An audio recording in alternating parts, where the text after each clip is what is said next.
নমরুদ যখন ঘোষণা করলো যে অনাগত ভবিষ্যৎ যত পুত্র সন্তান দুনিয়ায় আগমন করবে, সে ঘোষণা করলো যে কোনো পুত্র সন্তান যেন জন্মগ্রহণ না করে, করলে তাকে, যার ঘরে পুত্র সন্তান জন্মগ্রহণ করবে তাকে কি করা হবে? হত্যা করা হবে। আল্লাহু আকবার। দুজন নবী পৃথিবীতে, দুজন নবী যারা জন্মের পূর্বেই সমাজের সাথে তাদের যুদ্ধ শুরু হয়ে গেছে। এর ভিতরে ইব্রাহিম আলাইহিস সালাম একজন, আরেকজন মুসা আলাইহিস সালাম। তো যা হোক, এই আল্লাহ পাক তার নবীকে দুনিয়াতে আনবেন, তিনি আসবেন, এটা ঠেকাবার শক্তি দুনিয়ার কারো আছে? বলেন না আছে? কোনো কৌশল, কোনো পথ, যত পথ অবলম্বন করুক, আল্লাহ এই পথকে মাটির সাথে মিশিয়ে দিয়ে আল্লাহর পথটাকে তিনি বাস্তবায়ন করবেন। এটাই মহাসত্য, চিরসত্য, ঠিক কিনা? তো ইব্রাহিম আলাইহিস সালাম তিনি যখন মায়ের গর্ভে আসলেন, মা যখন বুঝতে পারলেন যে তার গর্ভের সন্তান, মা নিয়ে গেলেন গুহার মধ্যে, প্রসব করলেন। সেখানে তিনি একদিনে 40 দিন, স্বাভাবিক মানুষ শিশু সন্তানেরা 40 দিনে যত বড় হয়, আল্লাহ পাক তাকে একদিনে তত বড় করতে লাগলেন এবং আল্লাহর কুদরতি খাবার তার জন্য ব্যবস্থা করলেন। তো মায়ের সাথে বাবা কোনো একদিন মা মাঝে মাঝে গভীর রজনীতে সন্তান দেখতে যায়। কোথায় যায়? বাবার সন্দেহ হয়েছে, বাবাকে তো বলে নাই। তো বাবার সন্দেহ হয়েছে, বাবা মায়ের পিছু পিছু ওই গুহায় গিয়েছে। তো মা যখন গুহার ভিতর প্রবেশ করেছে, বাবা প্রবেশ করেছে, করে দেখে যে এমন ফুটফুটে চাঁদের সন্তান, সুবহানাল্লাহ বিহামদিহি। তিনি ভাবছেন যে এটা কোনো মানুষ নয়, মানব সন্তান নয়, কোনো জান্নাতি মহামানব। এত সুন্দর দেখেই তার কলিজার ভিতরে একটা মায়া, ভালোবাসা জন্মে গেছে, সুবহানাল্লাহ বিহামদিহি, বাবার অন্তরের মধ্যে। তো বাবার সাথে, মায়ের সাথে ইব্রাহিম আলাইহিস সালাম বাড়িতে আসলেন। তো যে কথা বলার জন্য আমি কথাটি বললাম, সেই বাবা, যে বাবা তাকে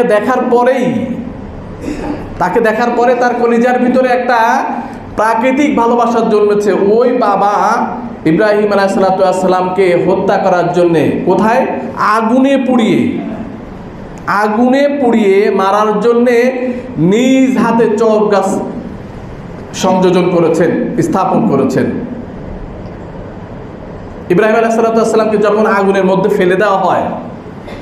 ফেলা হচ্ছে, তাকে যখন চড়ক গাছে বা এই কামানের মাথায় বসানো হয়েছে, ছুঁড়ে ফেলার মতো একটা বস্তুর মাথায় বসানো হয়েছে, তো ইব্রাহিম আলাইহিস সালাম এতক্ষণও কিন্তু তার মন ভাঙে নাই, তিনি কিন্তু একটু বিচলিত হন নাই। তিনি সর্বাবস্থায় সবসময় একটি কথাই তিনি বলেছেন, হাসবুনাল্লাহু ওয়া নি'মাল ওয়াকিল। আল্লাহ তার জন্য যথেষ্ট। আল্লাহ আমাদের জন্য যথেষ্ট নন? অবশ্যই। কিন্তু তিনি যখন দেখলেন তার জন্মদাতা পিতা, তার আপন জন্মদাতা পিতা তাকে আগুনে ফেলার জন্য চড়ক গাছে হাত দিয়েছে, তখন তিনি একটু চোখ দিয়ে পানি ছাড়লেন, একটু কাঁদলেন। তার মনটা একটু ভেঙে পড়লো যে আমার পিতা আমাকে হত্যা করার জন্য, আগুনে ফেলার জন্য চড়ক গাছে হাত দিচ্ছে। তো আল্লাহ পাক তার এই মনের অবস্থা জানতে পারলেন। ইব্রাহিম আলাইহিস সালামের মনের অবস্থা আমার আল্লাহ জানেন না? তাড়াতাড়ি জিব্রাইলকে বলে যে তাড়াতাড়ি যাও, আমার বন্ধুর কাছে যাও, আমার খলিলের কাছে যাও, কি বলে। তো ইব্রাহিম আলাইহিস সালামের কাছে এসে তিনি কি বললেন? আলাকা আলা ইয়া ইব্রাহিম, আমি কি আপনার কোনো সহযোগিতা করতে পারি? আমি আপনাকে কোনো হেল্প করতে পারি? ইব্রাহিম আলাইহিস সালাম কি জবাব দিয়েছিলেন? দরকার নাই, আমি যে আল্লাহর গোলামি করি, আল্লাহ আমার জন্যে যথেষ্ট। যে কথা বলার থেকে আমরা এই কথা আসলাম যে ইব্রাহিম আলাইহিস সালাম তিনি তার পরিবার থেকে শুরু করে, সমাজ থেকে শুরু করে, পিতা থেকে শুরু করে তার রাষ্ট্র শক্তি থেকে শুরু করে সবাই তার বিরোধিতা, চরম বিরোধিতা করা সত্ত্বেও তিনি কিন্তু তাওহীদের উপরে প্রতিষ্ঠিত ছিলেন এবং তাওহীদকে প্রতিষ্ঠা করেছেন। সুবহানাল্লাহ বিহামদিহি।